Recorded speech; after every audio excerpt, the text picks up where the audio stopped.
இந்த நல்ல நேரத்திற்காக ஆண்டவருக்கு நான் நன்றி செலுத்துகிறேன். திருமண தடைகள் மாறும்படியாக ஒரு 3 நாட்கள் நம்ம ஒரு விசேஷித்த ஜெபத்தை நம்ம ஒழுங்கு செய்யும்படியாக ஆண்டவர் நமக்கு பெரிய இரக்கத்தை பாராட்டினார். ஸோ இந்த ஜெபத்தை சர்ச்சில் அட்டன் பண்ணுறவங்க, இன்னும் ஆன்லைன் மூலமாக ஒரு பெரிய ஒரு க்ரௌடு, நிறைய ஜனங்கள் ஸோ வெளியிலே இங்கே வர முடியாமல் கூட இருந்து இந்த ஜெபத்தை கலந்து கொள்ளுகிறீர்கள். எல்லாரையும் நான் வாழ்த்தி வரவேற்கிறேன். இன்னும் சிலர் வெளியூரில் இருந்து நேரடியாக போய் ஒரு நாள் ஜெபம் பண்ணிட்டு வரலாம் அப்படின்னு கூட வந்திருக்கிறீங்க. ஸோ எல்லாரையுமே நான் வாழ்த்துகிறேன். நம்ம ஆண்டவர் ஆண்டவரை தேடும்போது நம்மை ஆண்டவர் ஒரு நாளும் நம்மை கைவிடவே மாட்டார். ஆமேன் சொல்லுங்கள். நேற்றைய தினத்திலே அநேக ஜெப குறிப்புகளுக்காக ஒரு 3 விதமான ஒரு ஜெப குறிப்புகளுக்காக நம்ம ஜெபம் பண்ணோம். இது முழுக்க முழுக்க இந்த 3 நாட்களும் ஜெபம் மட்டும்தான். நம்முடைய விண்ணப்பங்களை அவர் சமூகத்தில் நம்ம ஏறெடுக்க போறோம். நம்முடைய ஆண்டவர் ஜெபத்தை கேட்கிறவர். வேதம் சொல்லுகிறது, ஜெபத்தை கேட்கிறவரே மாம்சமான யாவரும் உம்மை தேடி வருவார்கள். நம்ம அவருடைய நாமத்தினாலே எதெல்லாம் கேட்கிறோமோ அதையெல்லாம் ஆண்டவர் தருவேன் என்று கர்த்தர் வாக்கு கொடுக்கிறார். ஸோ அதனால எனக்கு ஒரு பெரிய நம்பிக்கை இருக்கிறது, ஒரு பெரிய விசுவாசம் இருக்கிறது. இந்த ஜெபத்துல எத்தனை 1000 பேர் கலந்து கொண்டாலும் அத்தனை பேருடைய வாழ்க்கையிலையும் திருமணம் நடப்பது உறுதி. அவருடைய குடும்பத்தை கர்த்தர் கட்டப்போவது உறுதி. அவர்கள் எல்லாரையும் ஆண்டவர் சாட்சியாய் நிறுத்த போகிறது உறுதி. கடந்த சில மாதங்களுக்கு முன்பாக ஒரு தங்கச்சி நம்முடைய திருச்சபையில் அவர்கள் வெளியூருக்கு போயிட்டு ஊட்டிக்கு போயிட்டு வர்ற வழியில நம்முடைய சர்ச்சை சந்திக்கணும். அது அந்த தங்கச்சியினுடைய ஆசை கிடையாது, அது அவங்க அம்மாவுடைய விருப்பம். அவங்க அம்மா எனக்கு ஃபோன் பண்ணி, பாஸ்டர் நான் எப்படியாவது பிள்ளைய நான் அவங்களை சந்திக்க நான் சொல்றேன், அவளுக்காக ஒரு ஜெபம் மட்டும் பண்ணி விடுங்க அப்படின்னு. உடனே எதற்காக அப்படின்னு கேட்கும்போது, இந்த மாதிரி அவளுக்கு வயசு அதிகமாயிடுச்சு, இன்னும் மேரேஜ் ஆகலை, அதனால நீங்க ஒரு ஜெபம் பண்ணணும் அப்படின்னு சொன்னாங்க. கண்டிப்பாக நான் ஜெபம் பண்றேன் அப்படின்னு சொன்னேன். அப்போ அடுத்த வார்த்தை அவங்க சொன்னாங்க, அதுல அவளுக்கு கொஞ்சம் கூட விருப்பமே இல்லை. நாங்களும் இந்த மாப்பிள்ளை கேட்கறது மாதிரி இருக்காங்க, அவரை வர சொல்லலாமா, பார்க்கலாமா, நீ ரெடியா இருக்கிறியான்னு கேட்டா இல்ல வர சொல்ல வேண்டாம், நான் இப்ப ரெடியா இல்லை, நான் இப்ப ஆயத்தமா இல்லை அப்படின்னு. நாங்கள் எத்தனையோ மாப்பிள்ளைகளை சொன்னோம். எல்லா மாப்பிள்ளைகளையும் அவ ஒரு மாப்பிள்ளைய கூட வீட்டுல வரவே அவ அனுமதிக்கல. என்னன்னே தெரியல, நாங்களும் சொன்னாலும் அவ புரிஞ்சுக்கவே இல்லை அப்படின்னு. அப்ப அவங்க வந்தாங்க, அவருடைய ஃப்ரெண்ட்ஸோட சேர்ந்து அந்த பாப்பாவும் வந்தாங்க. அப்போ ஒரு 10 நிமிடங்கள் அந்த தங்கச்சியிடம் நான் பேசினேன். திருமண வாழ்க்கையில உனக்கு இன்ட்ரெஸ்ட் இருக்கோ இல்லையோ, பட் குடும்பம் எவ்வளவு முக்கியமானது, ஏன் குடும்பம் இணைக்கப்படணும், அப்படி குடும்பம் இல்லைன்னா என்ன நடக்கும், இல்லைன்னா நம்மளா ஏதோ ஒன்ன மனசுல நினைச்சிட்டு நம்ம ஸ்கிப் பண்ணதுனால எவ்வளவு பெரிய ஆபத்துகள் பின்னாடி வரும் அப்படின்னு சொல்லி ஒரு 10 நிமிஷம் தாண்டி நான் என்ன சொன்னேன் அப்படின்னா, நீ நீ நீ ஜெபம் பண்ணுப்பா, நீ ஆண்டவரிடத்துல கேட்கணும். நீ ஆண்டவரிடத்துல கேட்டா கண்டிப்பாக ஆண்டவர் உனக்கு செய்வாரு. நீ முதல்ல விருப்பப்பட்டு, எனக்கு இந்த மாதிரி ஒரு திருமண வாழ்க்கையில ஆண்டவர் என்னை கொண்டு போய் விட்டு என்னை ஆசீர்வதித்து நான் அப்படி ஒரு வாழ்க்கையில இணைக்கப்படணும்னு நீ ஆசைப்பட்டு நீ ஜெபம் பண்ணு, ஆண்டவர் கேட்பார் அப்படின்னு சொல்லி ஒரு ஜெபம் பண்ணி அனுப்புறேன். ஒரு மிகப்பெரிய ஆச்சரியம். ஆனா நான் சொன்ன வார்த்தைய அவ அந்த தங்கச்சி ரிசீவ் பண்ணதா கூட காமிச்சுக்கல என்கிட்ட. ஒருவேளை அவங்க ஃப்ரெண்ட்ஸ் இருந்ததுனால அப்படி ஒருவேளை நினைச்சாங்கன்னு தெரியல, அப்படியே ரிசீவ் பண்றது மாதிரி கூட காமிக்கல. சரி சரி, அவ அந்த பண்ண ரியாக்ஷன் எனக்கு என்ன தோணுச்சுன்னா, சரி ஜெபம் பண்ணி அனுப்புங்க அப்படின்றது மாதிரி தான் இருந்துச்சு. ஆனா உண்மையாகவே இங்க இருந்து வெளியே போகும்போது மனசுக்குள்ள ஒரு சின்ன ஜெபம், ஆண்டவரே உண்மைதான், இதுவரைக்கும் நானா அதை தடுத்து நிறுத்துறது தப்பு தான், எனக்கு நினைச்சிருங்க அப்படின்னு சொல்லி ஜெபம் பண்ணிட்டு போனா, இங்க இருந்து போய் ஒரு 1.5 மாதத்திற்கு உள்ள அவருடைய தாயார் ஃபோன் பண்ணி, பாஸ்டர் பொண்ணுக்கு மேரேஜ் ஃபிக்ஸ் ஆயிடுச்சு, ஆண்டவர் ஒரு பெரிய அற்புதம் செஞ்சுட்டாரு அப்படின்னு நம்ம சாட்சி சொன்னாங்க. எனக்கு ரொம்ப ஆச்சரியமா இருந்துச்சு. அப்போ நான் என்ன நம்புறேன், ஆண்டவருடைய பிள்ளைகளே, நம்ம நினைப்பதற்கும் வேண்டிக் கொள்வதற்கும் அதிகமாய் செய்கிற கர்த்தர். ஸோ சிலர் என்ன பண்ணுவாங்க அப்படின்னு சொன்னா, இந்த திருமண வாழ்க்கையில இணைக்கப்படுவதற்கு நிறைய பேர் தயங்குவாங்க. வெளி தோற்றத்துக்குள்ள அம்மா அழும்போது, இல்லைன்னா அப்பா வருத்தப்படும் போது, நான் கல்யாணம் பண்ணிக்கிறேன், நான் செஞ்சுக்கிறேன் அப்படின்னு சொல்லுவாங்க. ஆனா வெளி தோற்றத்துல அப்படி காமிச்சாலும் உள்ளுக்குள்ள அவங்க அதை ஏத்துக்க மாட்டாங்க. ஏதாவது ஒண்ணு அந்த மாதிரி நடக்கும்போது ஏதாவது ஒண்ணு ஒரு குறைய சொல்லி அதை வந்து விட்டுருவாங்க. ஆனா இந்த ஜெபத்துல இருக்கிறவர்கள் வந்து நீங்க ரொம்ப கவனமாய் கவனிக்க வேண்டியது என்னன்னா, ஒரு திருமண வாழ்க்கையிலே அம்மா அப்பா நிறைய பேர் இன்னைக்கு ஆசைப்படுறாங்க. இந்த ஜெபத்துல கலந்து கொள்றவங்க கூட நிறைய அம்மா அப்பா ஆசைப்படுறாங்க, ஜெபிக்க கலந்து கொள்றாங்க. ஆனா மிக முக்கியமான ஒன்று என்ன அப்படின்னா, திருமண வாழ்க்கைக்காக ஆயத்தமா இருக்கிற பிள்ளைகள் வந்து நீங்கள் அதை மனசார ஏற்றுக்கொண்டு மனசார விருப்பப்பட்டு அதற்காக நீங்க ஜெபிக்க வேண்டிய அவசியம் இருக்குது. ஏன் நிறைய பேர் வந்து இந்த திருமணம் எனக்கு வேண்டாம் அப்படின்னு நினைக்கிறாங்க அப்படின்னா, நிறைய பேருக்கு தங்களை குறித்து, அதை நான் நிறைய சொன்ன மாதிரி தங்களை குறித்து அப்படின்னா, நான் குண்டா இருக்கேன், அதனால வந்து எனக்கு இப்ப கல்யாணம் வேண்டாம், நான் கொஞ்சம் ஒல்லி ஆயிடுறேன், ஒல்லியானாதான் நல்ல மாப்பிள்ளை கிடைக்கும், நான் குண்டா இருந்தா எனக்கு நல்ல மாப்பிள்ளை கிடையாது, இல்லைன்னா நான் வந்து கொஞ்சம் கலர் ஆகிக்கிறேன், நான் கலர் ஆனதுக்கு அப்புறம் எனக்கு பார்க்கலாம். அது மாதிரி ஏதாவது ஒன்றை மனசுல வச்சுட்டு வந்து இந்த மாதிரி நடந்துச்சுன்னா ஆரம்பிச்சிடலாம், இந்த மாதிரி நடந்துச்சுன்னா செய்ய ஆரம்பிக்கலாம் அப்படின்னு நிறைய பேர் அதை தடுத்து தடுத்து தடுத்து நிறுத்துறாங்க. ஆனா ஒன்று நினைத்துக் கொள்ளுங்க, இன்றைக்கு எல்லாரும் ஒரு தீர்மானம் எடுக்கணும்.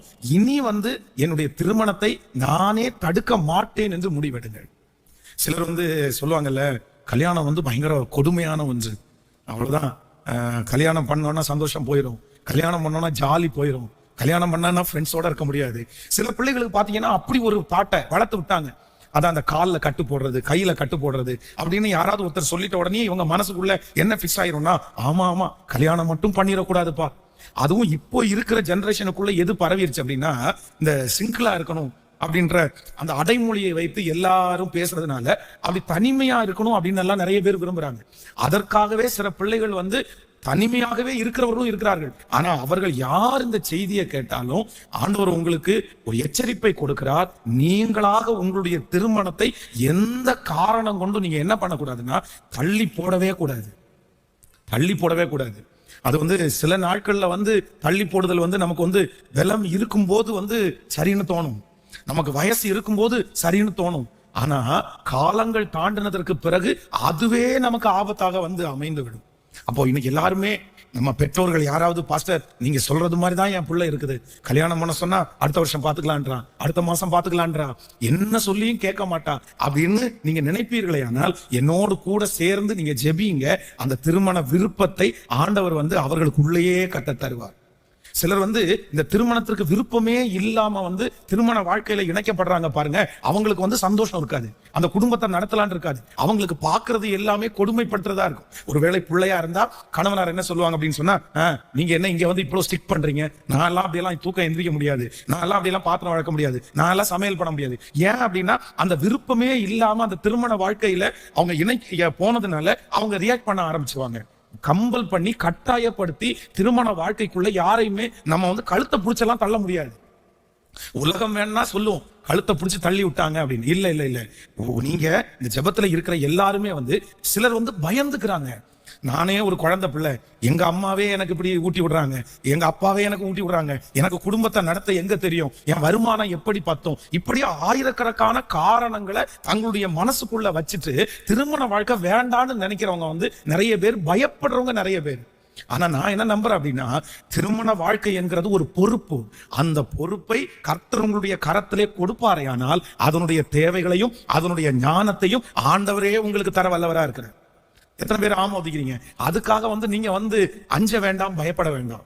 இன்னும் சிலர் வந்து இந்த திருமண வாழ்க்கைய நிறைய பேர் வேண்டாம்னு நினைக்கிறதுக்கு என்ன காரணம் அப்படின்னா, சிலருக்கு அம்மா அப்பாவுடைய சண்டைய பாருங்களேன், அதை நினைக்கும் போதே நிறைய பேருக்கு என்ன தோணும்னா, ஐயோ கல்யாணமே வேண்டாடா சாமி, கல்யாணமே வேண்டாம் சாமி, பாரு அம்மா அப்பா எவ்வளவு சண்டை போட்டுட்டு இருக்காங்க, எத்தனை பிரச்சனை பண்ணிட்டு இருக்காங்க, இவங்களே இவ்வளவு சண்டை போடுறாங்கன்னா அப்ப நமக்கு அமைகிற கணவன், நமக்கு அமைகிற மனைவி வந்து சண்டை போட்டாங்கன்னா நம்மளால எல்லாம் வந்து தாக்கு பிடிக்கவே முடியாது. ஒன்று நினைத்துக் கொள்ளுங்கள், உங்க அம்மா அப்பா வந்து ஒருவேளை உங்களுடைய அவர்கள் குடும்பத்தை நடத்துகிறதுக்கு சரியாக புரிந்து கொள்ளாமல் இருக்கலாம். ஆனால் ஒரு தேவனுடைய பிள்ளை ஒரு குடும்பத்தை நடத்துவதற்கான ஞானத்தை கர்த்தரிடத்திலே கேட்டால் கண்டிப்பாக ஆண்டவர் தருவார். ஒரு குடும்பத்தை நடத்துறதுக்கு கணவன் மனைவிக்கு கண்டிப்பாக ஞானம் வேண்டும். அது வந்து டிவியில பாக்குறது மாதிரியும் உலகத்தான் சொல்றது மாதிரியும் ஒரு குடும்பத்தை நடத்திட முடியாது. நான் வந்து சொல்லுவேன், பாஸ்டர் அம்மா மாதிரி நல்லவங்க இல்லை அப்படின்னு எல்லாரும் நினைப்போம், பாஸ்டர் மாதிரி நல்லவங்க இல்லை அப்படின்னு நினைப்போம். ஆனால் உண்மையிலேயே நான் வந்து என்னுடைய குடும்பத்தை வந்து நேர்த்தியாய் நடத்துவதற்கு நிறைய நாள் இந்த பலிபீடத்துல வந்து ஜெபம் பண்ணியிருக்கிறேன். நான் ஆண்டவரே என்னுடைய மனைவியை காயப்படுத்தாம எப்படி பேசணும்னு எனக்கு கற்றுக் கொடுங்க ஆண்டவரே, அவங்களுக்கு என்ன சொன்னா பிடிக்கும் அப்படின்ற கற்றுக் கொடுங்க ஆண்டவரே, இந்த குடும்பத்தை சமாதானமா கொண்டு போறதுக்கு எனக்கு கற்றுக் கொடுங்க ஆண்டவரே அப்படின்னு இந்த பலிபீடத்துல வந்து நான் அழுது ஜெபம் பண்ணியிருக்கிறேன். குடும்பத்தை நடத்துறேன். ஏன்னா எல்லாருக்கும் ஒரு 2 கேரக்டர், 2 வாழ்க்கை, 2 சூழ்நிலையிலே இருந்தவர்கள் வந்து ஒன்று சேர்ந்து 2 ஐடியா இருக்கும், 2 விதமான டேஸ்ட் இருக்கும். அப்படிப்பட்டவர்கள் ஒன்று சேர்ந்து குடும்பத்தை நடத்துவது என்கிறது அவ்வளவு சுலபம் அல்ல. எனக்கு ஃபேன் சுத்தமா ஆகாது, ஆனா பாஸ்டர்மாவுக்கு வந்து புசல் காற்றே வேணும். புரியுதுல? எனக்கு வந்து ஏசி ஏதாவது போட்ட ரூம்ல இருந்தாங்கன்னா ஏதாவது அது வந்து ஒரு கொஞ்சம் ரொம்ப கம்மியா ஒரு 24 26 சும்மா லைட்டா வந்து அந்த வேர்க்காம இருந்தா போதும் அப்படின்னு நம்ம நினைப்போம். ஆனா அவங்க என்ன பண்ணுவாங்கன்னா அப்படியே குளிர் நடுங்கிட்டு இருந்தா பரவாயில்ல அப்படின்னு.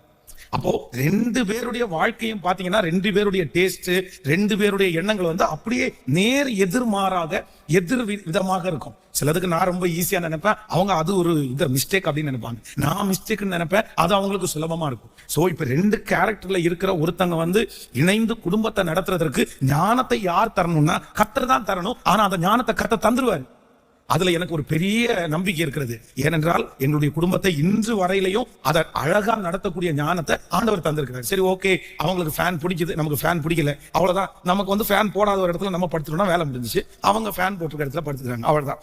அந்த மாதிரி இதெல்லாம் எப்படி உண்டாகும் அப்படின்னு சொன்னா நம்ம ஜெபம் பண்ணும் போதே கிடைக்கும். சோ இந்த மாதிரி ஏதோ ஒரு காரணத்தை உங்க மனசுக்குள்ள வச்சுட்டு நீங்க இதுவரைக்கும் ஒரு திருமணத்தை நீங்கள் தடுத்திருப்பீர்களே, ஆனால் இல்லைன்னா உங்க அம்மா அப்பாவுக்கு எதிராக எடுத்துருப்பீங்கன்னா, நான் என்ன சொல்றேன்னா, இப்ப மனசார என்ன ஜெபிக்கணும்னா, ஆண்டவரே எனக்கு ஒரு திருமண காரியத்தை எனக்கு ஒழுங்குபடுத்தும், நான் அதை சிறப்பாய் உமக்குள்ள அந்த குடும்பத்தை கட்டி எழுப்புவேன். நீங்க ரொம்ப நாள் தனியா இருந்துட முடியாது, ரொம்ப வருஷம் தனியா இருந்துட முடியாது. இப்படி தன்னுடைய திருமண வாழ்க்கைய தள்ளி போட்ட நிறைய பேரு இன்றைக்கு பாடுபடுகிறதை என்னுடைய கண்களால நான் பாக்குறேன். இன்னைக்கு அவங்களுக்கு 40 வயசு 45 வயசு ஆயிடுச்சு. ஆனா இப்ப 45 ஆண்டுகள் 45 வயசு ஆகும் போது அவங்களுக்கு ஒரு துணை தேவைப்படுது, ஒரு வாழ்க்கை தேவைப்படுது. அம்மா வயசாயிட்டாங்க, அப்பா வயசாயிட்டாங்க. அம்மா பெலனா இருக்கும்போது அவங்களுக்கு பிரச்சனை இல்லை, அப்பா பெலனா இருக்கும்போது பிரச்சனை இல்லை. இப்ப அவங்க வயசானதுக்கு அப்புறம் அவங்கள கூட இவங்களால பார்க்க முடியலன்ற ஒரு சூழ்நிலை வரும்போது இப்ப துணை தேவைப்படுது. ஆனா அவங்களுக்கு நினைக்கிறது மாதிரி ஒன்றுமே செய்ய முடியல. அதனால நீங்க உண்மையிலே இந்த ஜெபத்துல கலந்து கொண்டவங்க அப்படிப்பட்ட ஒரு விருப்பம் இருக்கும், கண்டிப்பா இருந்துதான் நீங்க ஜெபத்துல அட்டன் பண்றீங்கன்னு நான் நம்புறேன். இல்லைன்னா ரொம்ப நாள் தாமதமானதுனால இது நடந்துடணும் அப்படின்னு நீங்க வந்திருக்கீங்க அப்படின்னு நினைக்கிறேன். ஆனா உங்க மனசுல அதை குறித்து, திருமண வாழ்க்கையை குறித்த ஒரு பயம் உங்களுக்குள்ளே இருக்குமானால் நான் சொல்றேன், நீங்க பயப்பட வேண்டிய அவசியம் இல்ல. உங்களுக்கு எப்படிப்பட்ட கேரக்டரான ஒரு மனைவியா இருந்தாலும் அந்த மனைவியை, அந்த கணவனை நடத்தக்கூடிய ஞானத்தை கர்த்தர் நிச்சயமாய் உங்களுக்கு தருவார். ஆமென் சொல்லுங்கள். சோ குடும்பத்தை நடத்தக்கூடிய ஞானத்தை நீங்க அதற்காக எந்த காரணமும் வச்சுக்காதீங்க. உங்க மனசுக்குள்ள இருக்கிறதை இப்ப தூக்கி போட்டுருங்க. சிலர் ஒவ்வொருத்தருக்கும் ஒவ்வொரு விதமாய் வந்து ஒரு யோசனை இருக்கும், எனக்கு இப்படி இருக்கு, எனக்கு இப்படி இருக்கு, இப்படி இருந்தா இல்ல இல்ல இல்ல, கர்த்தர் பெரியவன், எதையும் மாற்றுகிறதற்கு அவராலே முடியும். ஆமென் சொல்லுங்கள். சோ இனி நான் ஒரு முடிவு எடுக்கிறேன். ஆண்டவரே, நான் எக்காரணம் கொண்டும், எந்த காரணத்தை கொண்டும் அதை என்ன பண்ண மாட்டேன்னா என் வாயினால வேண்டான்னு தடுத்தோ நிறுத்த மாட்டேன். ஆமென் சொல்லுங்கள். எத்தனை பேர் ஆமோதிக்கிறீங்க? வேண்டாம் வேண்டாம். சிலர் வந்து ஓயாம எதை கேட்டாலும் வேண்டாம். இல்ல ஆண்டவரே, நான் ஏற்றுக்கொள்கிறேன், எனக்கு அப்படிப்பட்ட ஒரு வாழ்க்கை அமையணும், என்ன நீங்க ஸ்ட்ராங்கா நிறுத்தணும். ஒருவேளை இந்த ஜெபத்தை உங்களுக்கு பண்ண சொல்லும் போது சிலருக்கு வந்து நான் எப்படி பாஸ்டர் பண்றது, என்னுடைய கல்யாணத்துக்காகவே என்ன ஜெபம் பண்ண சொல்றீங்களே அப்படின்னு எல்லாம் சொல்லலாம். ஆனா உண்மையாகவே நம்ம மனசார என்ன பண்ணணும்னா நீங்க ஏத்துக்கணும். அந்த ஏத்துக்கிற பக்குவம் உங்களுக்குள்ள வந்துச்சுனாலே நான் நம்புறேன், உங்க வாழ்க்கை எப்படி அமையும்னா சிறப்பாய் கர்த்தர் அமைய பண்ணுவார். ஆமென் சொல்லுங்கள். இப்பதான் வந்து இந்த பிள்ளைகளும் பசங்களும் வந்து தன்னுடைய வருங்கால துணைகளை வந்து தெரிந்தெடுக்கிறதுக்கு அவ்வளவு டெஸ்ட் வைக்கிறாங்க, சரிங்களா? அவ்வளவு யோசிக்கிறாங்க. ஆனா முற்காலத்துல எல்லாம் பாத்தீங்க அப்படின்னா அப்படி எல்லாம் கிடையவே கிடையாது. இன்னும் சொல்ல போனா சரியா பொண்ணை வந்து மாப்பிள்ளை பார்த்துக்க மாட்டாரு, மாப்பிள்ளைய பொண்ணு சரியா பார்த்துக்க மாட்டாங்க. அவங்க அம்மா அப்பா பார்த்தாச்சு, கல்யாண டேட்டை பிக்ஸ் பண்ணியாச்சு, கல்யாணம்னு வாங்க. ஆனா இவங்க வந்து கல்யாணம் பண்ணாங்க. அப்படி திருமணம் பண்ணன எத்தனையோ கணவன் மனைவி எவ்வளவு அழகாய் வாழ்ந்து எவ்வளவு அழகான குடும்பத்தை கட்டி எழுப்பியிருக்காங்க. இதுக்கு எல்லாத்துக்கும் என்ன காரணம் அப்படின்னு சொன்னா அவங்க மனசுல என்ன இருந்துச்சுன்னா ஏற்றுக்கொள்ளுகிற ஒரு மனப்பான்மை. ஆமென் சொல்லுங்க பார்க்கலாம். சிலருக்கு இந்த ஏற்றுக்கொள்ளுகிற மனப்பான்மைன்னு வரும்போது, ஏன் பாஸ்டர் உங்களுக்கு அப்படி ஏதாவது சொன்னா உங்களுக்கு நீ ஏத்துக்குவீங்களா அப்படின்னு எல்லாம் நிறைய பேர் கேள்வி எல்லாம் கேட்பாங்க. ஆனா நான் என்ன நம்புறேன் அப்படின்னு சொன்னா, நீங்களா ஸ்கிப் பண்ண வேண்டாம். நீங்களா உங்களுக்கு உரியது இல்லை அப்படின்னா அந்த வேலையை யார் செய்வான்னா கர்த்தர் செய்வார். ஆமென் சொல்லுங்கள். உங்க வாயினால அப்படி நீங்கள் சொல்லி நீங்க கர்த்தருடைய சித்தத்தை சில நேரத்துல நீங்க முறியடிச்சிடாதீங்க. ஒருவேளை ஆண்டவர் உங்களுக்கு தர அது விருப்பம் இல்லை என்றால் கண்டிப்பாக சொல்கிறேன், அதை ஏதோ ஒரு விதத்துல ஆண்டவரே தடுத்து போடுவார். அந்த நம்பிக்கை உங்களுக்கு இருக்கா இல்லையா? ஆமென். ஆனா நீங்களா மனசுல ஒன்றை நினைச்சு வச்சுட்டு நீங்க என்ன பண்ணிடக்கூடாதுன்னா, ஒரு நாளும் உங்க வாயினால எனக்கு இப்ப வேண்டாம் அப்படின்னு சொல்லி ஜெபம் பண்ண அப்படி சொல்லக்கூடாது. நம்ம எல்லாரும் இப்போ ஃபர்ஸ்ட் என்ன ஜெபத்துக்காக ஜெபம் பண்ண போறோம்னா, ஆண்டவரே அந்த திருமணத்தை குறித்த என்னுடைய பிள்ளைக்கு, என்னுடைய சகோதரிக்கு, இல்லைன்னா எனக்கு அந்த பயத்தை எடுத்து போடுங்கப்பா. பயத்தை எடுத்து போட்டு எனக்குள்ள ஒரு பெரிய நம்பிக்கையை கொடுத்து, இல்ல நான் வாழ்ந்துருவேன், நான் என் குடும்பத்தை கட்டி எழுப்பேன், என் கணவனார் எப்பேற்பட்டவரா இருந்தாலும் நான் கர்த்தருக்குள்ள அவங்களை வழி நடத்துவேன், என் மனைவி எப்பேற்பட்டவங்களா இருந்தாலும் நான் அவர்களை கர்த்தருக்குள்ள வழி நடத்துவேன், நான் ஒரு நல்ல குடும்பத்தை கட்டி எழுப்புறதற்கு தேவையான எல்லா வலிமையும் கர்த்தர் எனக்கு தருவார். எங்க அம்மாவை போல அல்ல, எங்க அப்பாவை போல அல்ல, எங்க சொந்தக்காரங்களை போல அல்ல, உலகம் சொல்லுகிறது போல அல்ல, எனக்கு கர்த்தர் நேர்த்தியாய் தருவார், என்னை நேர்த்தியாய் கர்த்தர் வாழ வைப்பார். ஆமென் சொல்லுங்க பார்க்கலாம். எல்லாருடைய கைகளை உயர்த்தி அப்படியே கண்களை மூடி, ஆண்டவரே உண்மைதான் ஆண்டவரே, எனக்கு ஞானத்தை கொடுக்கிறவர் நீர். சொல்லுங்க, எல்லாரும் ஜெபிக்கலாம். ஆண்டவரே எனக்கு ஞானத்தை கொடுக்கிறவர் நீரப்பா, எனக்கு அந்த குடும்பத்தை நடத்தக்கூடிய ஞானத்தை நீரே எனக்கு கட்டளை இடுவீர் என்கிறதை நான் நம்புகிறேன். நான் எந்த காரணத்தை சொல்லி அதை தடுத்து நிறுத்த போவது இல்லை. ஆண்டவரே நான் பயப்பட்டு, ஆண்டவரே செய்ய முடியுமா முடியாதா, இயேசு கிறிஸ்துவின் நாமத்தினால இப்பொழுது ஆண்டவரே அந்த திருமண வாழ்க்கையிலே இணைக்கப்படுவதற்கு உம்முடைய பிள்ளைகளுடைய இருதயத்துக்குள்ள எந்த பயங்கள் இருந்தாலும் இயேசுவின் நாமத்தினால இப்பொழுது மாற்றப்படுவதாக, அந்த பயங்கள் எடுக்கப்படுவதாக. இப்பொழுது இயேசு கிறிஸ்துவின் நாமத்தில் ஒரு தைரியம் உம்முடைய பிள்ளைகளுக்கு வருவதாக ராஜா. ஹல்லேலூயா.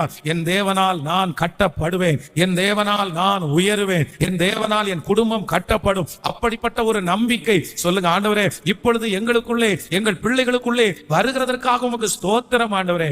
எந்த தாய், எந்த தகப்பன் இப்பொழுது அழுது கொண்டு ஜெபிக்கிறாரோ, பாஸ்டர் இதே போலதான் என் மகள் இருக்கிறாள், இதே போலதான் என் மகன் இருக்கிறான், அவனுக்கு அந்த இன்ட்ரெஸ்டே இல்லை, அவனுக்கு அந்த விருப்பமே இல்லை, ஏதோ ஒண்ணு மனசுல யோசிச்சுட்டு வர்றது எல்லாத்தையும் தடுத்து போடுறான். ஆண்டவரே அப்படி எந்த தாயும் தகப்பனும் இப்பொழுது இந்த ஜெபத்துல கலங்கி கொண்டிருக்கிறார்களோ, ஆண்டவரே எந்த பிள்ளைக்காக அவர்கள் கலங்குறார்களோ அந்த பிள்ளையை கர்த்தர் இப்பொழுது தொடுவீராக ராஜா, இப்பொழுது தொடுவீராக ராஜா.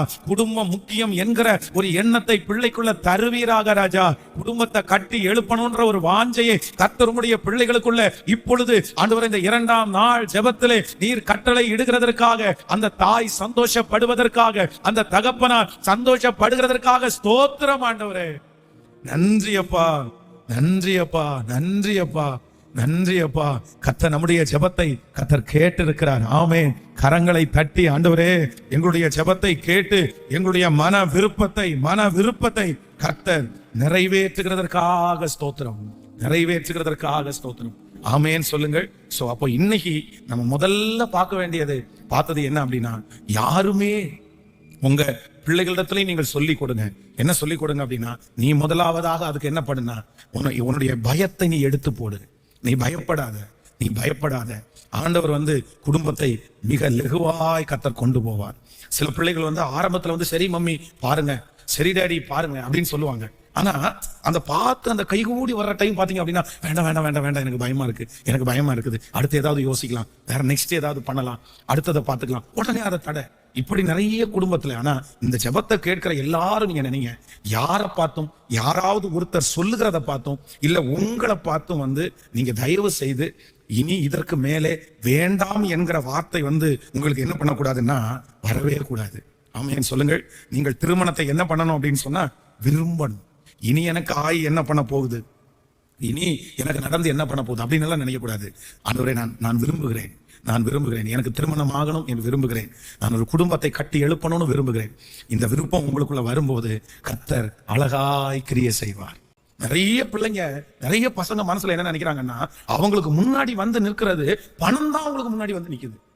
நான் கல்யாணம் பண்ணா எங்க அப்பா கடன் ஆயிடுவாரோ, எனக்கு கல்யாணம் பண்ணி வச்சா கடன்ல மாட்டிக்க வேணும். நான் என்ன சொல்றேன்னா, ஏன் கடன் பண்ணி தான் திருமணம் நடத்தணும் அப்படின்னு இருக்கா? இல்ல நம்ம அதை ரொம்ப குறைவா நடத்தலாம் இல்ல, சிம்பிளா நடத்தலாம் இல்ல, ரொம்ப கிராண்டா அதான் கோயம்புத்தூர்ல ஒருத்தர் சொல்லுவாரு, ஒரு பெரிய தொழில் அதிபர் ஒருத்தர் இருக்காங்க. அவங்க வந்து கல்யாணம் பண்ணும்போது அவர் போட்ட சட்டை பேண்ட ஒரு டெய்லர்கிட்ட தைக்க கொடுத்து அந்த டெய்லருக்கு கொடுக்க காசு இல்லாம ரொம்ப கஷ்டப்பட்டு ஒரு 5-6 வருடம் தாண்டி அவரை சந்திச்சு, ஏன்டா கல்யாணத்துக்கு நீ தச்ச துணிக்கே இன்னும் காசு கொடுக்கலன்னு அவ்வளவு அசிங்கப்படுத்தப்பட்டவர் இன்றைக்கு கோயம்புத்தூர்ல மிகப்பெரிய தொழில் அதிபரா இருக்காங்க, ஆண்டவருடைய பிள்ளையா இருக்காங்க. அதனால சிலர் பணத்தை பார்த்து, ஐயோ கல்யாணம் பண்ணிட்டேன் அப்படின்னா செலவாயிருமோ, எப்படி நான் அது பண்ணுவேன், இருக்கிற வருமானத்தை வச்சு நான் என் மனைவியை பார்க்க முடியுமா, என் கணவனை பார்க்க முடியுமா, அதுக்கப்புறம் குழந்தை பிறந்துச்சுன்னா அப்படின்னு நிறைய பேருக்கு பணத்தை குறிச்சு ரொம்ப யோசனை.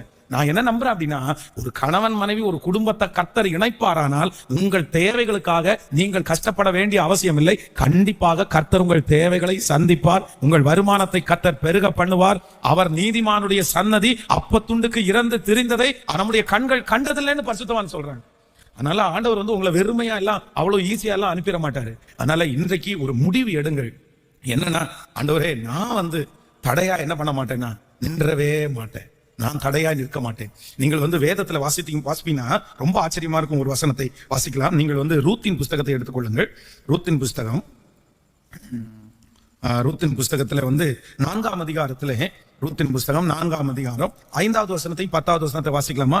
4ஆம் அதிகாரம் 5வது வசனத்தை 10வது வசனத்தை. அப்பொழுது போவாஸ், நீ நகோமி கையிலே அந்த வயல் நிலத்தை வாங்குகிற நாளிலே மரித்தவனுடைய சுதந்திரத்தில் அவன் பேரை நிலைநிறுத்தும்படிக்கு அதை மரித்தவன் மனைவியாகிய மோவாபிய ஸ்திரியான ரூத் கையிலும் வாங்க வேண்டியது என்றான். 10வது வசனம். இதுவும் அல்லாமல் மரித்தவனுடைய சகோதரர்களுக்குள்ளும் ஊராருக்குள்ளும் உன் பெயர் அற்று போகாமல் மரித்தவனுடைய சுதந்திரத்தினாலே அவன் பெயரை நிலைநிறுத்த மக்லோனின் மனைவியாயிருந்த மோவாபிய ஸ்திரியான ரூத்தை எனக்கு மனைவியாக கொண்டேன். அதற்கு இன்றைய தினம் நீங்கள் சாட்சி என்றார். கவனிங்க, நீங்க அப்படியே இதை நீங்க வாசிக்கணும். முன்னாடி வாங்க, 1ஆம் அதிகாரத்துக்கு வாங்க. 1ஆம் அதிகாரத்திற்கு வரும்போது நீங்கள் 15வது வசனத்தை வாசிக்கலாமா? அப்பொழுது அவள், இதோ உன் சகோதரி உன் ஜனத்தாரிடத்திற்கும் உன் தேவதத்திற்கும் திரும்ப போய்விட்டாளே, நீயும் உன் சகோதரி பிறகே திரும்பி போ என்றாள். அதற்கு ரூத்து, நான் உம்மை பின்பற்றாமல் உம்மை விட்டு திரும்பி போவதை குறித்து என்னோட பேச வேண்டாம். அதுக்கு முன்பாக 12வது வசனத்தை வாசிக்கலாம். என் மக்களே திரும்பி போங்கள், நான் வயது சென்றவள், ஒரு புருஷனுடன் வாழத்தக்கவள் அல்ல. அப்படிப்பட்ட நம்பிக்கை எனக்கு உண்டாயிருந்து நான் இன்று இரவிலே ஒரு புருஷனுக்கு வாழ்க்கைப்பட்டு பிள்ளை பெற்றாலும் அவர்கள் பெரியவர்கள் ஆகும் மட்டும் புருஷனுக்கு வாழ்க்கைப்படாதிருக்கும்படி நீங்கள் பொறுத்திருப்பீர்களோ? அது கூடாது. என் மக்களே, கர்த்தருடைய கை எனக்கு விரோதமாய் இருக்கிறதுனால் உங்கள் நிமித்தம் எனக்கு மிகுந்த விசனமாய் இருக்கிறது. அப்பொழுது அவர்கள் சத்தமிட்டு அதிகமாய் அழுதார்கள். ஒருவாள் தன் மாமியை முத்தமிட்டு போனாள், ரூத்தோ அவளை விடாமல் பற்றி பிடித்து கொண்டாள். கவனிங்க, இன்னைக்கு இந்த ஜெபத்துல எனக்கெல்லாம் திருமணம் நடக்குமா அப்படின்ற கேள்விக்குறியோட இருக்கிறவங்களுக்கு சொல்றேன். எனக்கெல்லாம் சொல்லுங்க, சிலருடைய மனசுக்குள்ள அப்படிதான் ஒரு எண்ணம் இருக்கும். எனக்கு திருமணம் நடக்குமா, எனக்கு திருமணம் நடக்குமா? ஆயிரக்கணக்கான காரணங்கள் அதுக்கு சொல்லலாம். என் பிள்ளைக்கு ஒரு திருமணம் நடக்குமா, இப்படின்னு. இதே சூழ்நிலை தான் எங்க இருக்குது, இங்க இருக்குது. இந்த ரூத்தை பார்த்து அவங்க மாமியார் என்ன சொல்றாங்க அப்படின்னா, என் மக்களே நீ திரும்பி போ. ஏன் அப்படின்னா, நீ சின்ன வயசா இருக்க, நீ ஏற்கனவே ஒரு கணவனாரை இழந்துட்ட, ஏன் கூட வந்துட்டேன்னா உனக்கு என்ன நடக்காது? உனக்கு கல்யாணம் நடக்காது, உனக்கு திருமணம் நடக்காது. உன்னுடைய அம்மா வீட்டுக்கு போனேன்னா கூட அவங்க யாராவது ஒருத்தருக்கு உன்னை திருமணம் பண்ணி வச்சிருவாங்க. ஆனா என் கூட வந்தேன்னா திருமணம் நடக்காது. காரணம் என்னன்னா, நான் வயது சென்றவள், நான் ஒரு பிள்ளையை பெற்று உனக்கு கொடுக்க முடியாது, இன்னொரு பையனை பார்த்து உனக்கு கல்யாணம் பண்ணி வைக்க முடியாது. அதனால கர்த்தருடைய கை எனக்கு விரோதமா இருக்குது, நான் போறேன், நீங்க உங்க வீட்டுக்கு போங்கன்னு. உடனே ஓர்வாள் என்ன நினைக்கிறாங்கன்னா, மாமி நீங்க சொல்றது கரெக்ட் தான், உங்க கூட வந்தா எனக்கு கண்டிப்பா என்ன ஆகாது, கல்யாணம் ஆகாது, நான் திரும்பி போறேன், எங்க அப்பா எனக்கு எங்க அம்மா எனக்கு ஏதோ ஒண்ணு பார்த்து கல்யாணம் பண்ணி வச்சிருவாங்க. ஆனா ரூத் என்ன பண்றாங்க அப்படின்னு சொன்னா, இல்ல நான் நம்புறேன், உங்க கூட நான் வருவேன், கண்டிப்பாக என்னுடைய வாழ்க்கை கட்டப்படும். உம்மை விட்டு பிரிகிறதை குறித்து நீ பேசவே வேண்டாம். இந்த ஊர்ல இருக்கிறவங்க ஆண்டவருடைய பிள்ளைங்க இல்லைன்னு எனக்கு தெரியும். இங்க இருந்தா திரும்பவும் நான் விக்கிரகாராதனை தான் பண்ணணும், இங்க இருந்தா திரும்ப ஆண்டவருக்கு பிரியமா வாழ முடியாது. நான் பிரியமாய் வாழாமல் இங்க இருக்கிறத விட உங்க கூட அந்த யெகோவா தேவனை நான் ஆராதிப்பேன், கண்டிப்பா உங்க கூட வரேன்னு சொல்றாங்க. ஆனா ரூத்துக்கு ஆண்டவர் வாழ்க்கையை அமைச்சாரு. எப்படி அமைச்சார் அப்படின்னா, ஓர்பாளுடைய கதை பைபிள்ல தெரியவே இல்லை, என்ன நடந்துச்சுன்னு தெரியாது. ஆனா ரூத்துக்கு ஆண்டவர் ஒரு கணவனார கொடுக்கிறாரு. அந்த ஊர்லயே மதிப்பிற்குரிய உயர்ந்த சொத்துக்காரனான, அப்படின்னா நிறைய பேருக்கு வேலைக்கு வேலை கொடுத்து அவங்களுக்கு சம்பளம் கொடுக்கிற ஒரு அதிகாரியை கர்த்தர் அவளுக்கு கணவனாய் கர்த்தர் கொடுத்தார். ஆமென் சொல்லுங்க. நான் தீர்க்க தரிசனமா சொல்றதா நினைச்சுக்கோங்க. இந்த ஜெபத்துல இருக்கிற அன்பு தேவனுடைய பிள்ளையே, எனக்கு திருமணம் ஆகுமா, எங்க பிள்ளைக்கு திருமணம் ஆகுமா அப்படின்னு யாரெல்லாம் மனசுல நீங்க நினைச்சு கவலையோட இருக்கிறீங்களோ, இந்த ரூத்தினுடைய வாழ்க்கையை கர்த்தர் காண்பித்து உங்கள்கிட்ட கர்த்தர் சொல்றாரு, இல்ல உங்களுக்கு உங்க வம்சத்திலே இருக்கிற உங்க கூட பிறந்த சகோதரர்களை காட்டிலும் ஒரு நல்ல வாழ்க்கையை கர்த்தர் அமைத்து தருவார். கண்டிப்பாக உங்களுக்கு அந்த காரியங்கள் கைகூடி வரும், நிச்சயமாகவே நடக்கும், அதுல எந்த மாற்றமும் இல்லை. ரூத்துக்கே கர்த்தர் செய்வாரே ஆனால், ஹல்லேலூயா, அவர்கள் நினைத்து பார்க்காததை செய்வார் ஆனால் கண்டிப்பா நமக்கு செய்வார், கண்டிப்பா செய்வாரு. யாராவது ஒருத்தருடைய மனசுல ஆழமா அந்த நம்பிக்கை அற்று போய் வந்திருக்கலாம், நீங்க உடஞ்சு போய் வந்திருக்கலாம். பாஸ்டர், இந்த ஜெபத்துக்கு அப்படிதான் பாஸ்டர் நான் கலந்துகிட்டு இருக்கிறேன், எனக்கு நடக்கும்ன்ற நம்பிக்கை 90% என்னை விட்டு போயிருச்சு. ஆனா ஆண்டவர் ரூத்தினுடைய வாழ்க்கையை காண்பிக்கிறாரு. இல்ல, அவங்களுக்கு அப்படிதான் ஒரு வாழ்க்கை இருந்துச்சு. நகோமியே டிக்ளேர் பண்றாங்க பாருங்களேன், இல்லம்மா நீ அந்நிய, நீ வேற மோவாபிய ஸ்திரீ, நீ அங்க உள்ளவா, எப்படி என்னுடைய ஊர்காரன் உன்னை ஏத்துக்குவான்? அப்போ ரூத்துக்கு திருமணம் நடப்பதற்கு ஆயிரக்கணக்கான தடை, நிறைய ரெஸ்ட்ரிக்ஷன்ஸ் இருந்துச்சு. இதெல்லாம் காரணம் அதான். சிலர் அப்படிதான் அந்த பயோடேட்டா எழுதும் போது நிறைய பேர் எழுதுவாங்க. இதுல சிலர் வந்து பாத்தீங்கன்னா, இந்த கல்யாணம் பாக்குறதுக்கு வந்து பயோடேட்டா கொடுக்கும்போது அதுல கலரு, ஹைட்டு, வந்து இன்னும் நிறைய இடத்துல பாத்தீங்கன்னா முடி, ஜாதி, இந்த மாதிரி நிறைய லிஸ்ட் வச்சிருப்பாங்க அந்த பயோடேட்டா நம்ம கொடுக்கும்போது. அப்போ நிறைய பேர் அந்த பயோடேட்டா ஃபில் பண்ணும் போதே அவங்களுக்கு ஒரு நெகட்டிவ் வந்துடும். என்ன, இந்த ஜாதிக்கெல்லாம் கொடுப்பாங்களா, கலர் கொடுப்பாங்களா, ஹைட்டு கொடுப்பாங்களா, எழுதும் போதே நிறைய பேர் நெகட்டிவாவே வச்சுட்டு அப்படியே எழுதிட்டு இருப்பாங்க. எனக்கு எப்படி நடக்கும்? இந்த இதை பார்த்துட்டு ஒருத்தர் வந்து எனக்கு ஓகே சொல்லுவாரா? வயசு சிலருக்கு, நிறைய பேருக்கு எதை எழுதும்போது ரொம்ப கஷ்டமா இருக்கும்னா எல்லாத்தையும் எழுதிடுவாங்க. அந்த வயசு எழுதும் போது மட்டும் எழுதலாமா வேண்டாமா, எழுதலாமே. ஒருவேளை கவர்மெண்ட்ல வந்து ஏதாவது மாத்தி எழுதுறதுக்கு அந்த மாதிரி ஆப்ஷன்ஸ் கிடைச்சுன்னா கண்டிப்பா மாத்தி கூட எழுதி இருக்கலாம். சாகிற வரைக்கும் நான் சொல்ல மாட்டேன். ஏன் அப்படின்னா, இந்த வயசை நம்ம இப்படி எழுதணும்னா நடக்காதுன்ற ஒரு எண்ணம் நமக்குள்ள வந்துடும். ரூத்துக்கும் அப்படிதான். மகளே, உன் வாழ்க்கை ரொம்ப ஒரு அதை கிரிட்டிக்கல் அப்படின்னு சொல்லுவாங்க, உன் வாழ்க்கை ரொம்ப ஒரு மோசமான ஒரு சூழ்நிலை இருக்குது, உனக்கு பொண்ணு என்னால பார்க்க முடியாது, உனக்கு என்னால பையனை பார்க்க முடியாது அப்படின்றத நகோமி சொல்லாம சொல்றாங்க. உனக்கு எப்படி பார்ப்பேன், நீ அந்நிய எண்ணத்தால், நீ இன்னொரு ஏற்கனவே ஒரு திருமணமாகி உனக்கு விடுபட்டது, அப்படி லிஸ்ட் எடுத்தோம்னா பெரிய லிஸ்ட். ஆனா ஆண்டவர் எப்படி கொடுத்தாரு அப்படின்னா, போவாஸ் என்கிற அந்த ஊருடைய அதிபதியே கர்த்தர் கையில பிடிச்சு கொடுத்தாரு. என் தேவனால் ஆகாத காரியம், என் தேவனால் கூடாத காரியம் ஒன்றும் இல்லை. யாக்கோபு வந்து லாபானுடைய வீட்டுக்கு போறாரு. அப்போ லாபானுடைய வீட்டுக்கு போகும்போது யாக்கோபுக்கு யாரை பிடிச்சிச்சு? ராகேலையா லேயாலையா? யாரை பிடிச்சிச்சு? ஏன் அவனுக்கு அப்படி பிடிச்சிச்சு? சத்தமா சொல்லுங்க. அந்த வீட்லயே ரொம்ப அழகான பொண்ணு யாரு? ராகேல். உடனே இந்த யாக்கோபு என்ன சொல்றாரு அப்படின்னா, எனக்கு வந்து சின்ன பொண்ணை ரொம்ப பிடிச்சிருச்சு, சின்ன பொண்ணை கல்யாணம் பண்ணி கொடுக்கறதுக்கு நீ என்ன வேணும், என்ன பண்ணணும் அப்படின்னு கேக்குறாரு. உடனே அவங்க மாமனார் என்ன சொல்றாருன்னா, 7 வருஷம் நீ வேலை செய் அப்படின்னா. இப்போ இந்த லேயாளை குறித்து வேதம் என்ன சொல்லுதுன்னா, அவளுக்கு கூச்ச பார்வையாகும். எப்படி அப்படின்னா என்ன சொல்றேன்னா, சிலருக்கு வந்து அழகே என்னன்னு சொல்லுவாங்கன்னா, அந்த கண்ணு தான் அழகுன்னு வாங்க பொதுவாக வந்து. அதனால இந்த பிள்ளைங்க கூட பாத்தீங்கன்னா இந்த கண்ணை வந்து பத்திரமா பாத்துக்குவாங்க. அதுக்காக நிறைய எழுத்தெல்லாம் வரைஞ்சு ரொம்ப பயங்கரமா அந்த மை கண்ணெல்லாம் விட்டு, அது ஏற்கனவே அந்த அதெல்லாம் கருப்பா தான் இருக்குது அந்த முடி, அது ஒன்றும் வெள்ளையெல்லாம் இல்லை. ஆனா கூட என்ன பண்ணிடுவாங்க, அந்த கண்ணுக்கெல்லாம் போட்டு இன்னும் கீழே எல்லாம் நிறைய பேர் அப்படியே பார்த்தாலே அந்த இடம் மட்டும் இருளோன்னு இருக்கிற மாதிரி எல்லாம் வச்சிருவாங்க சிலர். அது ஒவ்வொருத்தரே நேச்சர். அப்போ இந்த லேயாள் என்னவாமா, அவளுக்கு வந்து கண்ணு வந்து கூச்ச பார்வை, அப்படி கண்ணு சரியில்லை, அதனால அவனுடைய முக வாட்டமே இல்லை. இப்போ தங்கச்சிக்கு நடந்துரும், ஆனா எனக்கு சிலர் இதே பேசிட்டு வாங்க பாருங்க.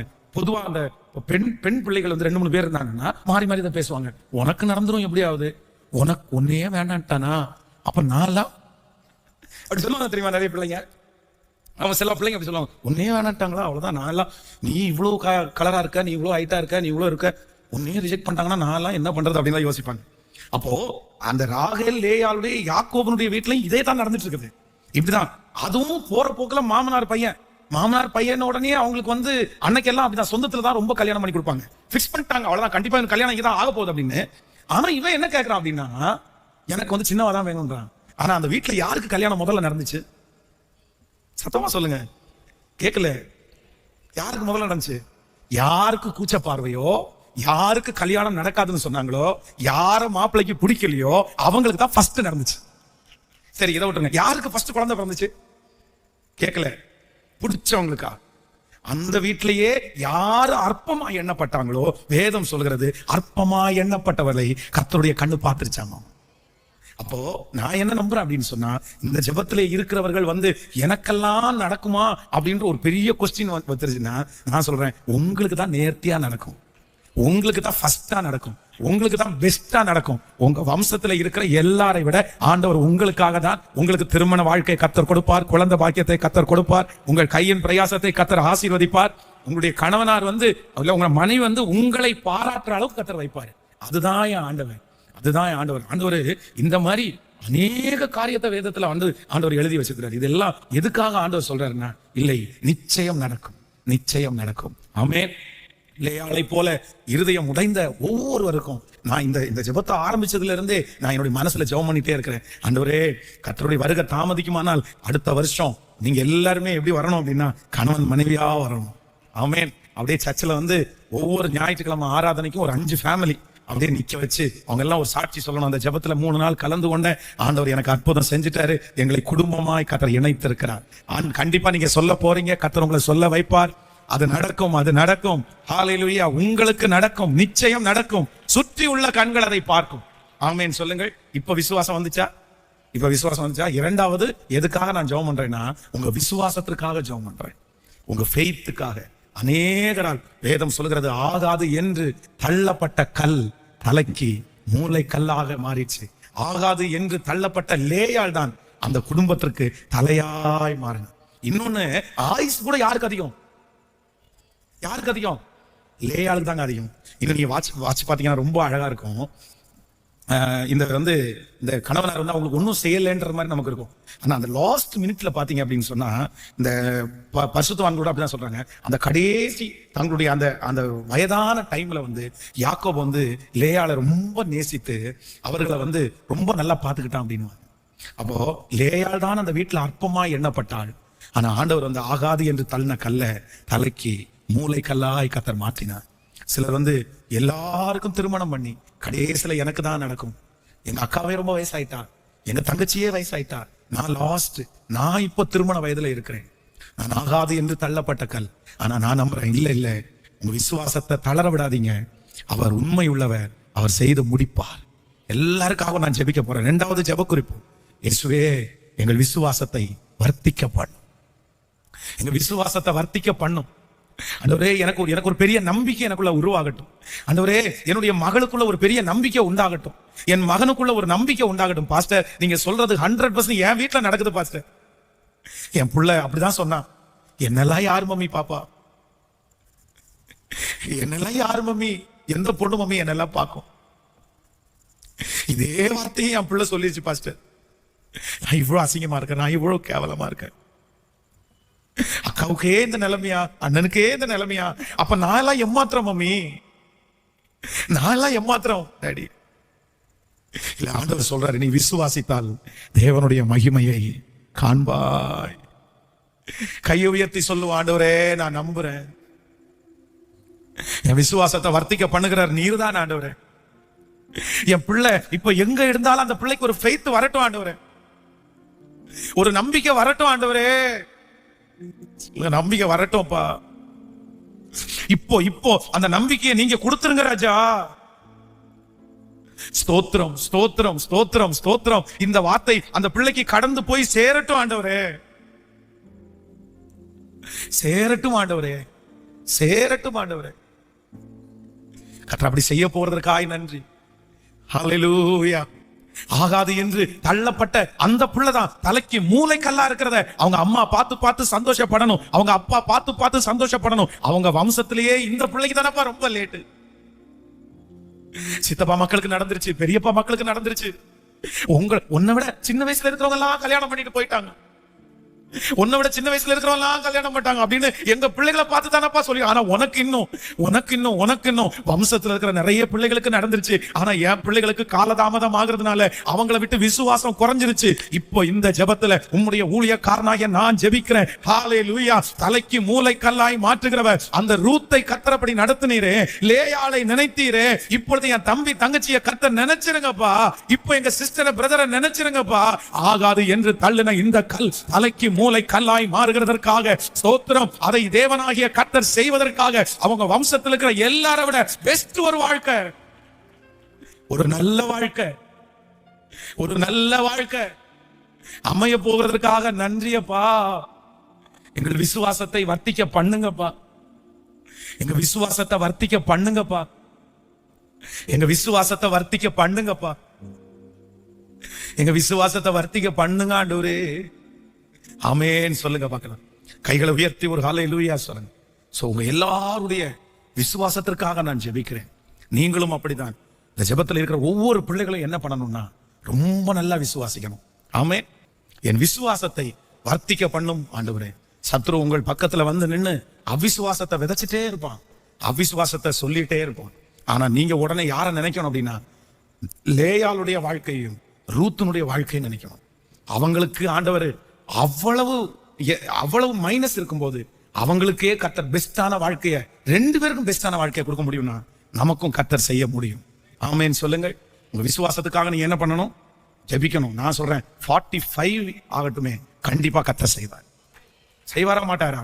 நம்ம வந்து அருமையான சுவிசேஷகர் ஒரு நல்ல எசேக்கியா பிரான்சிஸ், அவருக்கு திருமணம் நடக்கும்போது என்ன வயசு அப்படின்னா எப்படியும் 50 வயசு இருக்கும் பாருங்க, 50 வயசு.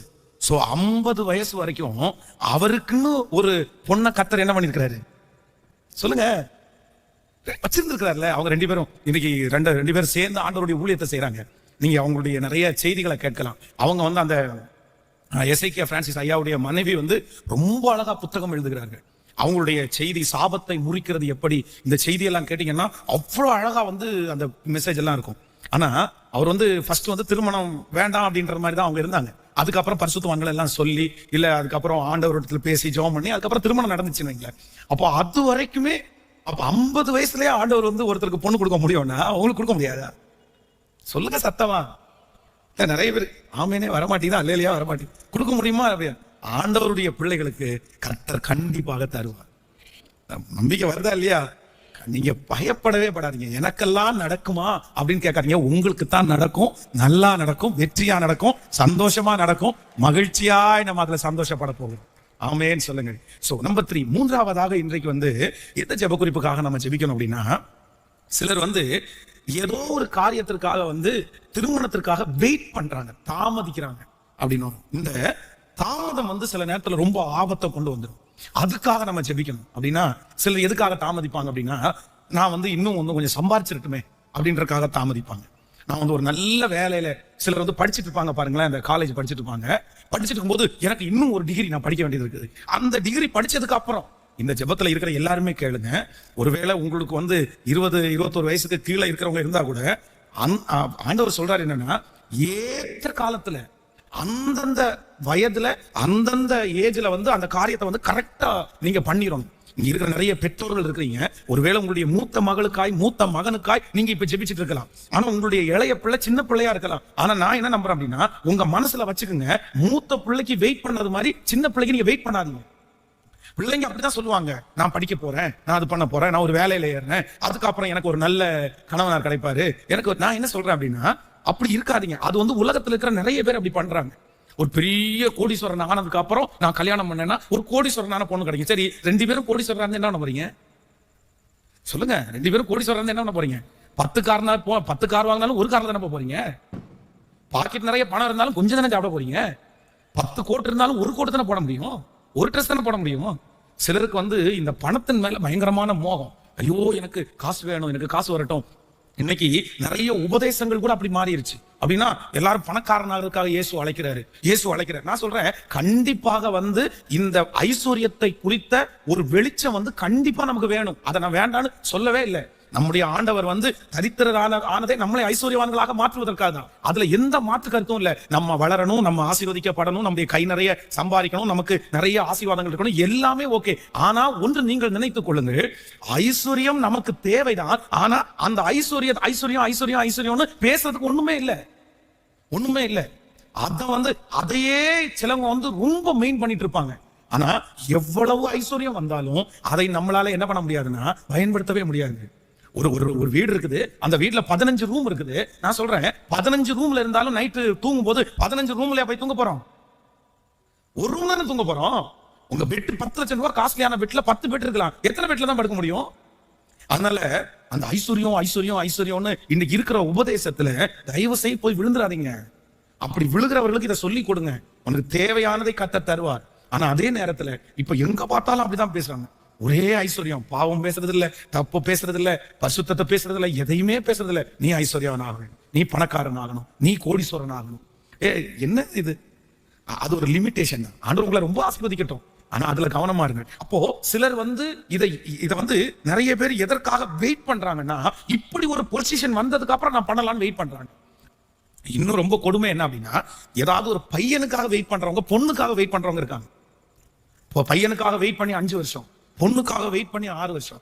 இது ஒருவேளை வந்து காலேஜ் படிக்கும் போது ஒருத்தருக்கு ஒருத்தர் விரும்பி இருப்பாங்களோ, இல்ல பேசிட்டாங்கன்னு வைங்களோ, உடனே அவன் சொல்றான், இல்ல நான் கொஞ்சம் செட்டில் ஆயிடுறேன், அதுக்கப்புறம் கல்யாணம் பண்றேன், அடுத்த வருஷம் நான் கல்யாணம் பண்றேன், இல்லைன்னா அந்த பொண்ணு அடுத்த வருஷம் நான் எங்க அம்மா அப்பாட்ட பேசுவேன். எத்தனை வருஷமா இது? எத்தனை வருஷமா? எனக்கு தெரிந்து அந்த மாதிரி வெயிட் பண்ண வைக்கிறவங்க யாருமே இன்னைக்கு வரைக்கும் அந்த பொண்ணையும் அந்த பையனையும் கல்யாணம் பண்றதை நான் பார்த்ததே இல்லை. எங்கேயோ ஒன்னு 2 பேர் இருக்கலாம். நிறைய பேர் என்னதான் பண்ணிருக்காங்கன்னா ஏமாத்தி தான் போயிருக்காங்க. ஒருத்தர் உங்களுக்கு இன்றைக்கு போய் நாளைக்கு வான்னு சொல்லுவாங்கன்னா அந்த காரியம் நடக்காதுன்னு வச்சுக்கோங்க. அது நடக்காதுன்னு வச்சுக்கோங்க. கொடுக்கணும்னு மனசு இருக்கிறவங்க கண்டிப்பா உங்களை வந்து இன்னைக்கு போயிட்டு நாளைக்கு வான்னு சொல்ல மாட்டாங்க. புரியுதுல்ல நான் சொல்றது? ஒரு பையன் ஒரு பொண்ணை நேசிக்கிறான், ஒரு பொண்ணு நேசிக்கிறாங்க, 2 பேரும் மேஜர் ஆயிட்டாங்க, 2 பேருக்கும் வயசு இருக்குது, அம்மா அப்பாவுடைய பேசியாச்சு, அவ்வளவுதான், சரி ஓகே நம்ம வந்து வயசு கொண்டு நம்ம கல்யாணம் பண்ணிடலாம் அப்படின்னு சொல்றது ஒரு விதத்துல நியாயம். ஆனா இது எல்லாத்தையும் என்ன பண்றது தெரியுமா? நெக்ஸ்ட் இயர் பண்ணிக்கலாம், அடுத்த இயர் பண்ணிக்கலாம், அடுத்த இயர் பண்ணி. இன்னும் சில கொடுமை உலகத்துல நடக்குது. திருமணமே பண்ணாம ஒரே ஆபீஸ்ல வேலை பார்த்து ஒரு வீடு எடுத்து தங்கி அப்படிப்பட்டவங்க கூட இருக்கிறாங்க. கேட்டா என்ன பண்றதுன்னா, சில சிக்கி கொண்டிருக்கிறார்கள். ரொம்ப ஜொபிக்கணும் இதுக்காக. நம்ம பிள்ளைங்க யாருமே அப்படி சிக்க கூடாது. நான் உன்னை கல்யாணம் பண்ணிக்குவேன், நான் உன்னை கல்யாணம் பண்ண போற புருஷன், நான் உன்னை கல்யாணம் பண்ணிக்க போற பொண்ணு, நம்ம ஏன் 2 பேரும் ஒன்னா ஒரு ரூம் எடுத்து தங்கிடலாம், ஒரு வீடு எடுத்து தங்கிடுவோம், நம்ம என்னைக்கா இருந்தாலும் கல்யாணம் பண்ண தானே போறோம், என்னைக்கா இருந்தாலும். இது ஒரு ட்ரெண்டாவே இப்ப இருக்குது. ஆனா இல்ல அப்படிப்பட்டவர்களுக்கு டக்குன்னு ஒரு முறிவு வந்துருது.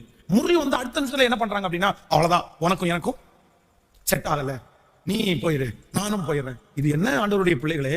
கர்த்தருடைய பிள்ளைகளுக்கு இது அழகா? ஆண்டவருடைய பிள்ளைகள் இதை பண்ண முடியுமா? ஒரே வீட்டுல கணவன் மனைவியை போல வாழ்ந்து விட்டு அதுக்கப்புறம் எனக்கு பிடிக்கலன்றதுக்காக ரிஜெக்ட் பண்ணா அந்த மனசாட்சி உறுத்தாது? அப்போ எதற்காகவும் ஆண்டவருடைய பிள்ளைங்க வந்து தள்ளி போடுகிறத முதல்ல நிறுத்துங்க. இந்த ஜெபத்தை கேட்கிற யாராவது ஒருத்தர் உங்க அம்மா அப்பாட்ட சொல்ல மறைச்சு கூட மறைச்சிருக்கலாம். எங்க அப்பாட்ட சொல்லல, நெக்ஸ்ட் இயர் சொல்லலான் இருக்கேன், 6 மாசம் சொல்லலான் இருக்கிறேன். நான் என்ன சொல்றேன்னா, அப்படி ஒருவேளை கடவுளுடைய சித்தம் அப்படின்னு அறிஞ்சிச்சுன்னா உங்க அம்மா அப்பாட்ட ஓப்பனா சொல்லிருங்க.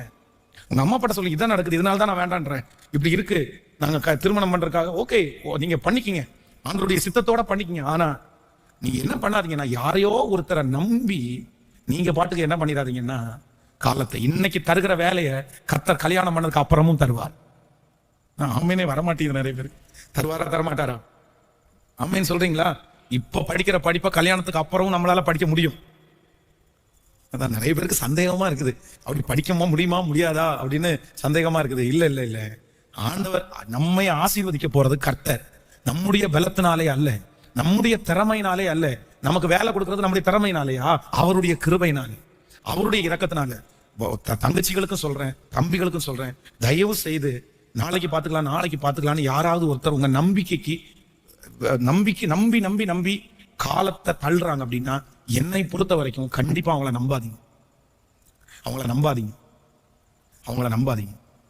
அவங்க கடைசியில உங்களை வந்து ஏதாவது ஒண்ணு சொல்லி அதுக்கு வந்து சிலர் எங்க அம்மா ஒத்துக்கல, எங்க அப்பா ஒத்துக்கல, கடைசியில வந்து 7 வருஷம் தாண்டதுக்கு அப்புறம், 6 வருஷம் தாண்டதுக்கு அப்புறம்,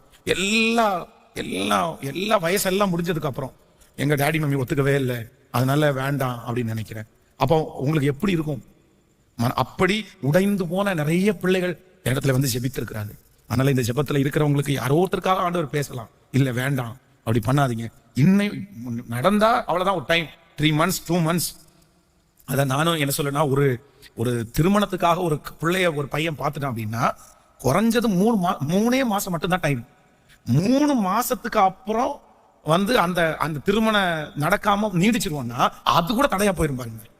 ஏன்னா இந்த 3 மாசம் இருந்த உடனே போன் நம்பர் 2 பேரும் வாங்குவாங்களா? ஒருத்தருக்கு ஒருத்தர் பேசுறது போன்லயே சண்டை போடுவாங்களா? உடனே இவங்க என்ன சொல்லுவாங்கன்னா, ஒருத்தருக்கு ஒருத்தர் கல்யாணம் ஆனதுக்கு அப்புறம் பேசிக்கிட்டா கூட பரவாயில்ல, அதுக்கு முன்னாடியே பேசி இவ்வளவு பெரிய பஜாரிட்ட நான் வாழ மாட்டேன் அவன் சொல்ல, ஐயோ இவ்வளவு போடுற கோவக்காரன்ட்ட நான் வாழ மாட்டேன் இவங்க சொல்ல. அப்ப 2 பேருக்கும் இந்த மாதிரி நிச்சயதார்த்தமாகி திருமணத்தை தள்ளி போட்ட எத்தனையோ உறவுகள் முறிந்ததே எனக்கு தெரியும். போனாலேயே 3 மாசமே தாக்கு பிடிக்கல பாருங்க, 5 மாசமே தாக்கு பிடிக்கல பாருங்க. அப்போ நீங்க வந்து எந்த காரணத்தை கொண்டும் நான் தள்ளி போட மாட்டேன். ஆமேன் சொல்லுங்கள். ஜெபிக்கலாமா? ஆமேன் சொல்லுங்கள் பார்க்கலாம். உங்க பிள்ளைகளுக்காக நீங்கள் ஜெபியுங்கள். சிலர் வந்து இங்க வந்து கரெக்டா மனசுல இல்ல பாஸ்டர் நான் தள்ளி போடலன்னு தான் வந்திருக்கிறீங்க.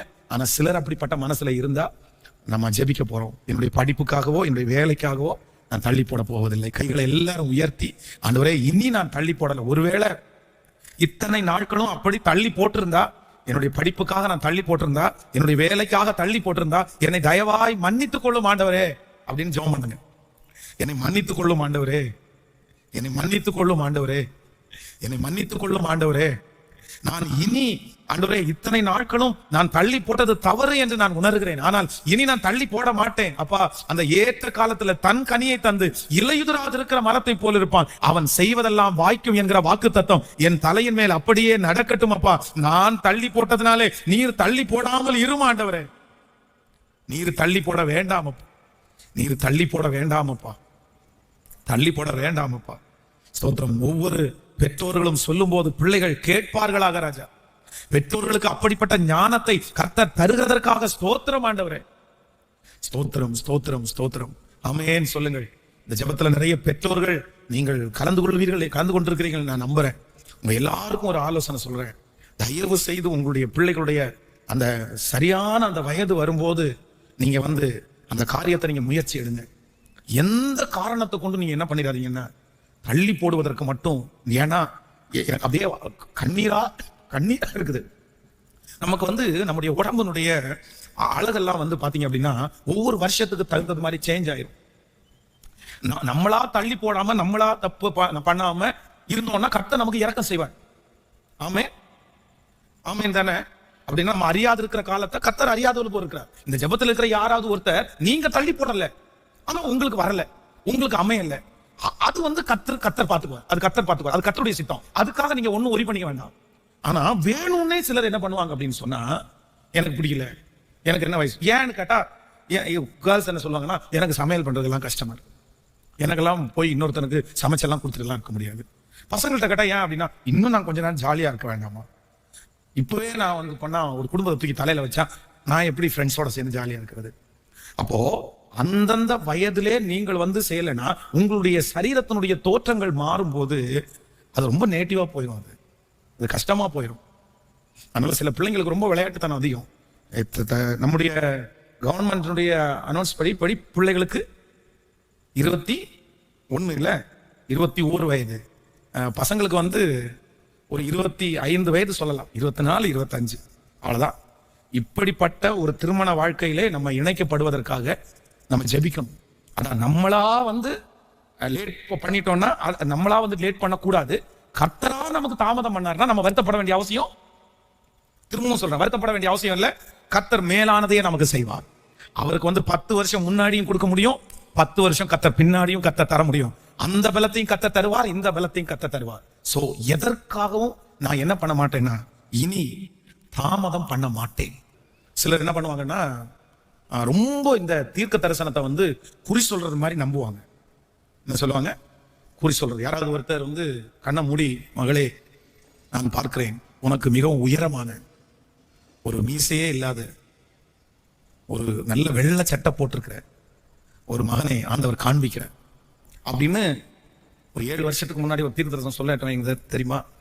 இந்த சிஸ்டர் அந்த மீசை இல்லாத, அந்த ஒயிட் துணி போட்ட, அந்த மனுஷனையே தேடிட்டு இருப்பாங்க. கேட்டா என்ன சொல்லுவாங்கன்னா, எனக்கு தீர்க்க தரிசனம் வந்திருக்குது. இல்ல இதை நான் பழிக்கல, இதை குற்றமா சொல்லல. ஆனா என்ன அப்படின்னு சொன்னா, இந்த ஆவிக்குரிய பிரம்மையில வந்து சிலர் வந்து சிக்கியிருக்க கூடாது. சிலர்கிட்ட வந்து ஜெபம் பண்ண போகும்போது என்ன சொல்லுவாங்க அப்படின்னு சொன்னா, இது என்னமோ அவனுக்கு செட் ஆகாத மாதிரி ஆவியில நான் உணர்றேன் அப்படின்னா. நல்ல ஒரு ஜெபிக்கிறவர்கள், நல்ல ஆண்டவரோட நடக்கிற ஒரு பரிசுத்தவான் வந்து சொல்லலாம், உண்மையிலே இது இல்லைன்னு சொல்லல, அது நடக்கலாம். ஆனா அதான் வீட்டுல ஜோலனா பைய தூக்கிட்டு வரவங்க எல்லாம் சொல்றதை நினைச்சிட்டு இருந்தா என்ன பண்றது? தூக்கி வர்றவங்க கண்ணை மூடிட்டு உனக்கு இது நடக்காது, இது உனக்கு செட் ஆகாது, இது உனக்கு பிடிக்காது அப்படின்னு சொன்ன உடனே சிலர் என்ன பண்ணுவாங்கன்னா அப்படியே நம்பிடுவாங்க. இல்ல கர்த்தர் அதை வேண்டான்றாரு. இதை விட ஒரு குடும்பம் என்னன்னு தெரியுமா? இந்த பொண்ணு பார்க்க போகும்போது ஏதாவது நடக்கும் பாருங்களேன், இந்த பையனை பார்க்க போகும்போது பொண்ணை பார்க்கும்போது அதை ஒரு சகுனமா எடுத்துட்டு கட் பண்ணுவாங்க பாருங்களேன், கர்த்தர் பேசுறதா நினைச்சிட்டு. சில இடங்கள்லாம் ஆண்டவர் வந்து தடுக்க கூட செய்யலாம். ஆனா அந்த பொண்ணு பார்க்க போகும்போது இவங்க வந்து மனசுக்குள்ள வந்து இன்னைக்கு அவங்களுக்கு லட்டு வாங்கிட்டு போகலாம், லட்டு அதை வாங்கிட்டு போகலாம் அப்படின்னு அங்க போய் கடையில நின்னா, சார் மைசூர் பாக்கு தான் சார் இருக்குது. உடனே இன்னைக்கு கட்ட சித்தம் இல்லை, நான் எதிர்பார்த்து போன ஸ்வீட் ஒண்ணு, அங்க இருக்கிறது ஒண்ணு, இந்த மாப்பிள்ளை வேண்டாம். எதுக்கு? ஏமா இதுல எல்லாமாமா ஆண்டவருடைய சித்தம், இதுல எல்லாமா ஆண்டவருடைய நடத்துதல். அப்போ இந்த மாயையான ஒரு பிம்பத்தை காமிச்சும் நம்ம என்ன பண்ணிடக்கூடாது சொல்லுங்களேன். இது பயோடேட்டா வந்த உடனே அப்படியே எந்த தீர்க்கதரிசியாவது போயிட்டு இது கர்த்தர் சித்தமா சித்தம் இல்லையா அப்படின்னு நீங்க ஊரூரா கொண்டு போய் ஒவ்வொருத்தருக்கா காமிக்கிறத விட, நீங்க ஜெபம் பண்ணி ஆண்டவரே எனக்கு சொல்லுன்னு சொன்னாலே கர்த்தர் சொல்லுவாரு. கல்யாணம் பண்ண போறது நீங்க, இன்னொருத்தங்க கிடையாது. அதனால இன்னொருத்தர் பார்த்து உங்களுக்கு சொல்ல வேண்டிய அவசியம் இல்லை. உங்களுக்கு செட் ஆச்சா அப்படின்னா நீங்க தான் பார்க்கணும். அதுவும் பார்க்கும்போது எப்படி பார்க்கணும்னா, இந்த 100 மார்க் அவங்களுக்கு இருக்கணும்னு நம்ம பார்க்க முடியாது. யாருமே 100 மார்க் கேட்கல, 100 மார்க் யாருமே வாங்க முடியாது. ஏதோ ஒரு சிலது வந்து குறை நிறைகள் இருக்கத்தான் செய்யும். ஆனா கர்த்தர் நமக்கு செய்யறது பெஸ்டா இருக்கும்னு நினைக்கும். ஆமென் சொல்லுங்கள். அப்போ இந்த ஜெபத்துல இருக்கிற யாராவது ஒருத்தர் வந்து நீங்க வந்து இப்படி நம்புவீர்களே, ஆனால் சில பிள்ளைகள் சில தம்பிங்க இப்படிதான், இது பிள்ளைங்க பண்றாங்களோ இல்லையோ, இந்த அம்மா அப்பா இந்த உலகத்துல இருக்கிற மனுஷன் என்ன பண்ணுவான் அப்படின்னா, ஜாதகத்தை எடுத்துட்டு போய் ஒவ்வொருத்தையா போய் கேட்பாங்க. இந்த மாதிரி பொண்ணை பார்த்துக்கிறோம், 2 பேருடைய ஜாதகத்தை கொடுத்து உடனே அவங்க என்ன பண்ணுவாங்க தெரியுமா, ஐயோ இந்த ஜாதகம் 2 செட் ஆகாது, இது அந்த மூலையில இருக்கு, இது இந்த மூலையில இருக்குது, எல்லாமே அப்படிதான் இருக்கும், எல்லாமே அந்த மூலையில இந்த மூலையில இருக்கும் அப்படின்னு சொல்லி உடனே சரி வேண்டாம், ஜாதகம் சரியில்லை. உலகத்தா நம்ம ஆட்கள் ஜெபம் பண்ணி அவர் வேண்டான்னாரு, கண்ணை மூடி தீர்க்க தரிசனம் சொல்லி வேணான்ட்டாரு. நான் இன்னைக்கு ஒண்ணு நினைச்சிட்டு போனேன், அது நடக்கல. போகும்போதே நாய் குறுக்க வந்துருச்சு, பூனை குறுக்க வந்துருச்சு, பன்னிக்குட்டி குறுக்க வந்துருச்சு. ஏங்க அதுக்கு அந்த டைம் தான் போகணும்னு தோணுச்சு, அது போயிருச்சு. அதுக்காக பன்னிக்குட்டி குறுக்க வந்துச்சு, நாய் குறுக்க வந்துச்சுன்றதுக்காக நம்ம போறது அது என்ன பார்த்துட்டா இருக்குது? ஆம், நீ திருமணத்திற்கு போகிறாய், நீ போகிறது சித்தம் இல்லை, அதனால் நான் உனக்கு குறுக்கே போவேன் அப்படின்னு அது ஏற்கனவே அதுக்கு இருக்கிறதே 5 அறிவு. நம்ம ஆட்கள் எல்லாம், நான் ஒரு நாள் போயிட்டு இருக்கிறேன், பார்த்தா ஒரு நின்னுட்டாரு பைக்ல. எனக்கு இவர் நின்ன உடனே நான் நின்னுட்டேன். சரி என்னமோ நடந்துச்சு போல இருந்துச்சு. என்ன இப்படி திரும்பி பார்த்தாரு. ஏன் சார் அப்படின்னு கேட்டேன். இல்ல ஒன்னும் இல்லைனாரு. அட போய, நீ வேற இவ்வளவு நேரம் வெயிட் பண்ணிருக்க, எனக்கு வேற வேலை இருக்குன்னா. அப்படியே நான் போன அடுத்த நிமிஷம் திரும்பி வண்டி எடுத்துட்டு போறாரு. அப்ப நான் நிறுத்தி கேட்டேன், ஏன் சார் அதுல நின்னீங்க அப்படின்னு கேட்டேன். இல்ல கூனை குறுக்க போயிடுச்சு, யாராவது ஒருத்தர் கிராஸ் பண்ணதுக்கு அப்புறம் காசு ஏன் அப்ப நீ கூனை குறுக்க போனா நீ விழுந்து செத்துருவ, இப்ப நான் சாப்பிடணும்னு நினைக்கிறேன். கொஞ்சம் ஒரு யாராவது ஒருத்தர் முன்னாடி போயிட்டாங்கன்னா அதுக்கப்புறம் நான் போலான்னு நினைச்சு நின்னேன் அப்படின்னாரு. ஏன் சார் இப்பவும் இப்படி இருக்கீங்களா சார் அப்படின்னு நினைச்சிட்டு நான் போனேன். சிலருக்கு அதுக்காக வந்து எல்லாமே தவறுன்னு நம்ம சொல்லிட முடியாது. சில இடங்கள்ல ஆண்டவர் வந்து உங்களுக்கு சித்தம் இல்லாததை சிலதை காண்பிப்பார். நல்ல ஆண்டவரோட நடந்து ஜெபம் பண்றவங்க பாத்தீங்க அப்படின்னு சொன்னா, அந்த பொண்ணு பார்த்துட்டு வரும்போதே, அந்த பையனை பார்த்துட்டு வரும்போதே நல்ல தரிசனங்கள் எல்லாம் பாக்குறவங்க இருக்காங்க. கரெக்டா அது வந்து அப்படியே பார்ப்பாங்க. அது சிலருக்கு நடக்கும். ஆனா சிலருக்கு வந்து பார்த்த உடனே பிடிக்காது. அவங்க அன்னைக்கு நைட்டு பாக்குற தரிசனம் எப்படிதான் இருக்கும்? அந்த மனுஷனை குறிச்சு கெட்ட தரிசனம் தான் இருக்கும் சிலருக்கு. அதை பெருசா எடுத்துக்க கூடாது. நல்லா ஜெபித்து கர்த்தரே உங்களுக்கு நடத்துவாரானால் நீங்க பண்ணுங்க. ஆனா அதே நேரத்துல இந்த உலகத்துல இருக்கிற மனுஷன் ஜாதகத்தை தூக்கிட்டு போற மாதிரி நீங்க பயோடேட்டா தூக்கிட்டு போய் ஒவ்வொரு தீர்க்க தரிசியா நீங்க என்ன பண்ணிடக்கூடாது, தேடவே கூடாது. கர்த்தர் உங்களுக்கு ரொம்ப சமாதானத்தை தருவார். திருமண வாழ்க்கையிலே கணவன் மனைவி இணைக்கப்படுறதுக்கு ஒரு சமாதானம் வரும் பாருங்க. அந்த சமாதானம் உங்க மனசுல வந்துச்சுன்னா நீங்க போங்க. குடும்ப வாழ்க்கைனாலே கண்டிப்பா ஏற்றத்தாழ்வு இருக்கத்தான் செய்யும், கஷ்ட நஷ்டம் இருக்கத்தான் செய்யும். நம்ம தாழ்ந்து இறங்கி முடிச்சுதான் போகணும். அந்த பலனை கர்த்தரே உங்களுக்கு தருவார். ஆமென் சொல்லுங்கள். சோ நம்பர் 3, 3வது, நான் எதற்காகவும் என்ன பண்ண மாட்டேன்னா தாமதம் பண்ண மாட்டேன், அதே நேரத்துல அவசரமும் பண்ண மாட்டேன். ஆமென் சொல்லுங்கள். சிலருக்கு வந்து ரொம்ப லேட்டானதை நினைச்சு ஏதாவது ஒண்ணு கிடைச்சா போதும், இல்ல நம்ம பண்ணிட்டு போனா போதும். எங்க அம்மா ஒரே டார்ச்சர், எங்க அப்பா ஒரே டார்ச்சர், நைனேன்னு இருக்காங்க, திட்டிகிட்டே கிடக்குறாங்க, அதனால இந்த வீட்டு விட்டு போனா போதும், ஏதாவது ஒண்ணு கிடைச்சா போதும் அப்படின்னு நினைச்சிடக்கூடாது. ஹலோ, சிலர் அப்படிதான் நினைப்பாங்க. இந்த அம்மா, இந்த பிள்ளைங்க நிறைய பேர் அப்படிதான். இந்த அம்மா அங்க பாத்தீங்கன்னா சில நேரத்துல திருமணத்துக்கு லேட் ஆயிடுச்சுன்னா திட்டிகிட்டே கிடப்பாங்க.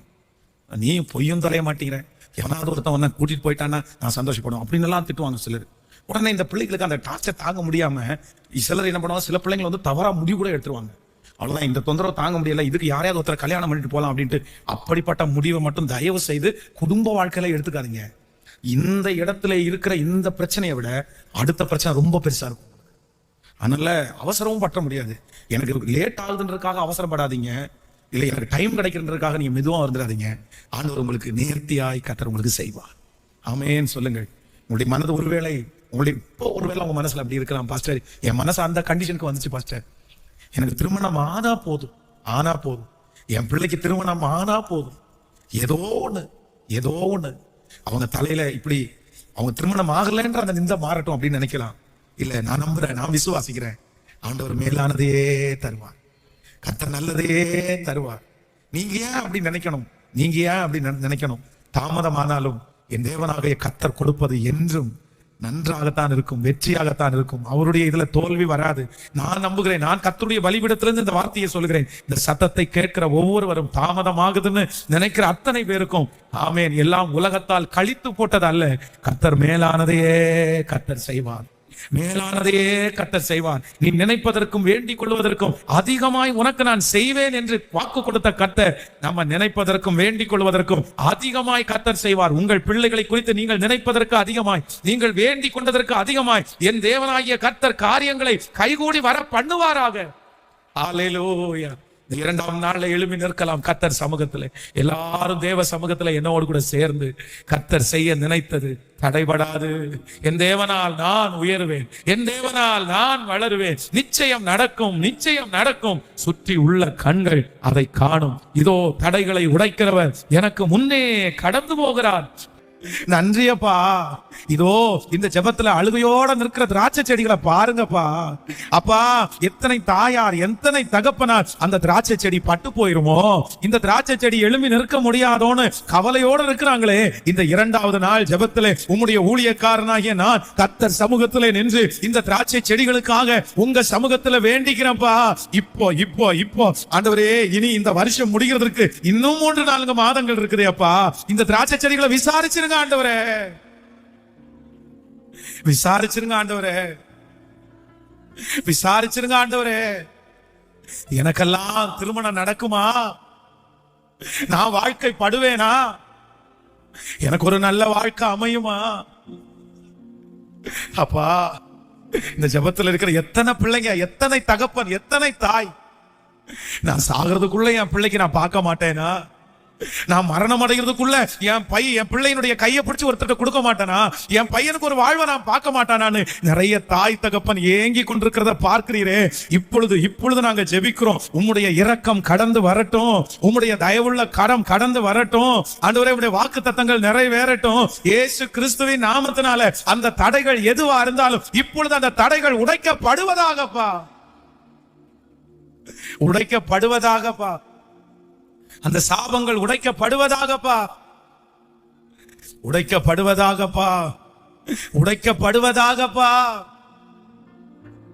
ஸ்தோத்திரம்.